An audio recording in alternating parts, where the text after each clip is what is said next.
осы қуыққа осы жар шығару органдарына сосын жалпы қатынас дейді ғой, половая система, сол системаға тікелей арналған заттар. Енді ер адамдар, қайсың пайда мәселе ер адамдарға негізі құйрыққа салады.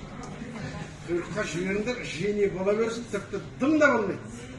Қажеттілікті жасасаңдар, ер адамға айтасың, жай күршімен кризимен жіберіңдер де, содан кейін түгел жіберіңдер.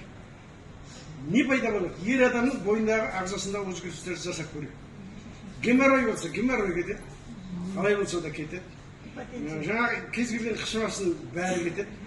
Ол сол жерде бүткіл қан тамыры сол тікшектің бойында екен. Тікшекке сіңу арқылы ер азаматтық қуатын алады.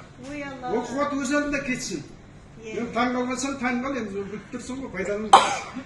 Ол өз алдына жаңағы ер азаматтар соңғы кезде 40-тан кейін көбейіп кетті. Аденома простаты деп аталады. Бұл да обықылға таралып жатады. Бірақ ол қиын зат емес, бүйіріңде шынымен түнінде көп шығатын болса, ол адамда түнде шығады, бірнеше рет шығады. Ұнамайды.